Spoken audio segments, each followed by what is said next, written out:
Running a LinkedIn content agency showed me how generative AI is sucking the humanity out of social media, personal branding, and the stories that only we humans can tell.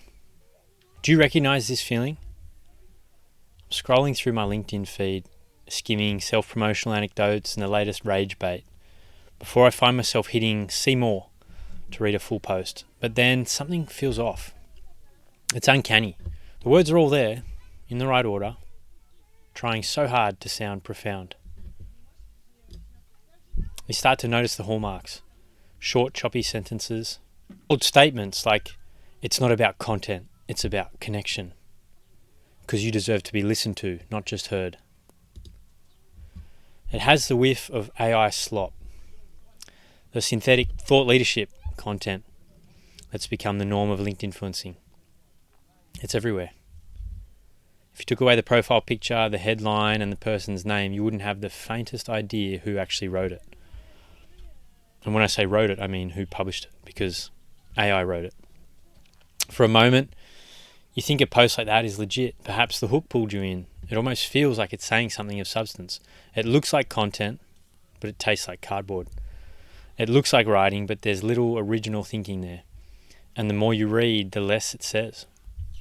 Until recently, I felt like AI slop was atrophying my brain and disconnecting me from my craft. I knew I needed to quit, but that's not so easy when you've built your whole business on AI like I had. I faced a choice. Keep eating slop or go AI vegan. I used to be an AI evangelist of the highest order. I was running a growing LinkedIn agency, creating thought leadership content for founders, executives, and entrepreneurs. I take pride in my work, connecting with client stories, but I also felt the pressure to scale. So in December 2024, I built a suite of custom GPTs designed to handle 80% of content creation. I followed the 10-80-10 rule, 10% human prompting, 80% AI drafting, and then 10% human polish before publishing. I'm not going to lie, at first this seemed like a harmless way to grow the business. AI really felt like the golden goose. I'd trained my custom GPTs on hundreds of thousands of words I'd already written by hand since 2022. So with detailed briefs and knowledge bases trained on my clients' tone, writing style, business, and personality, my chatbot army did a scarily good job of imitating my clients' voices. I'd uploaded transcripts from hours and hours of interviews with them too. But through the early months of 2025, I found myself in a weird situation. I'd stopped evaluating and editing content based on its resonance, relevance, and its interest to the target audience. Instead, all I was focusing on was trying to assess whether the content would pass the different tests. Would the client think a human actually wrote it? If I felt the content met that standard, we shipped it. We adapted our GPT's instructions to exclude these classic AI giveaways like it's not just X, it's Y, or fluff and buzzwords like supercharge, revolutionize, fast-paced, and most tellingly of all, if you believe the copywriting experts who've been copywriters for 27 minutes on LinkedIn, we trained our GPTs not even to use EM dashes. With all this efficiency and optimization, we shipped more content faster than ever. All of a sudden, the barriers to scaling my content agency had all but disappeared, and it felt like the sky was the limit. But one day, something shifted. I was reading a fresh batch of AI-generated content we'd created for a client, and it hit me. This was exactly like the slop that I hated reading in my feed. I'd been so focused on humanizing synthetic drivel that I'd actually lost sight of the humanity in the work. That's when I knew I had to go AI vegan, by which I mean I had to become a human writer again. I had to employ exclusively human writers again.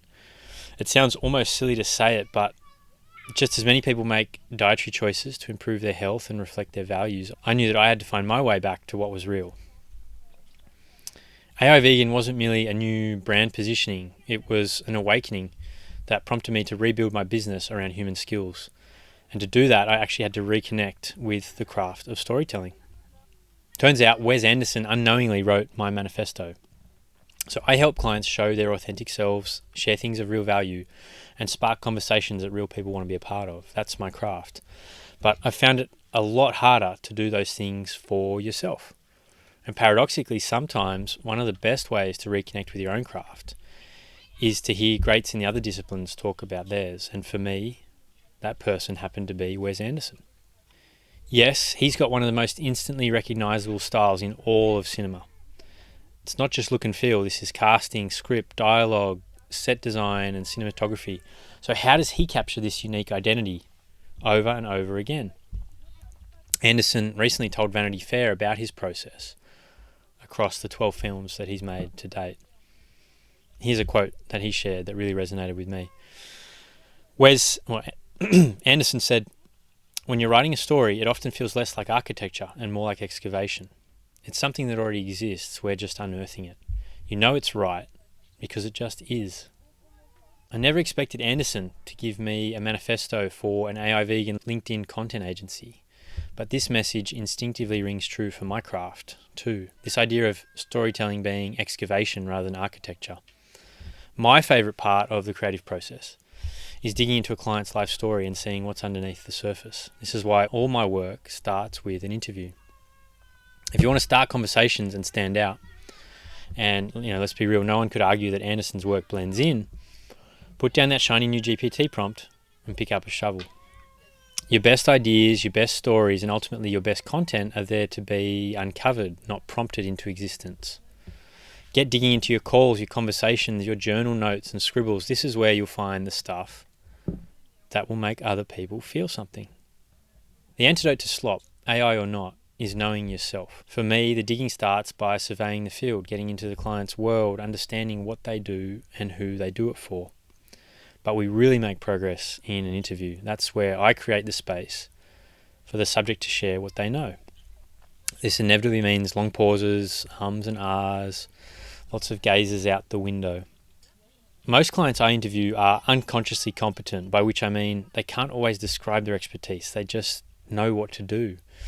The interview process is a powerful step to getting them thinking clearly about the value that they bring into the world. So I'll ask lots of what and how questions about the people, places, objects and environments in your life that shaped you. Questions like, what do people come to you for advice with most often? What do you notice that no one else sees? Think about something that brings you joy and tell me, what do you love about it? These sound deceptively simple, but they can really stump you. And when I first went AI vegan in June, I found I was circling these questions myself. I get it, I understand why slop proliferates. Sometimes making slop just seems easier. And just like an army of custom GPTs can generate a bottomless supply of it, humans have been posting slop on the internet long before large language models came into the popular lexicon. But if you want to say something of meaning, if you want to stand out, if you want to be distinct, slop won't do. I'd argue that the antidote to slop, AI or not, is knowing yourself, and that can take quite a lot of excavation. It's the only way to uncover anything of value. I'm almost 2 months into going AI vegan, and I'm straining storytelling muscles I'd forgotten about. I'm writing more sharply and building my business around stuff only humans can do. The work can feel harder, but it's mine again.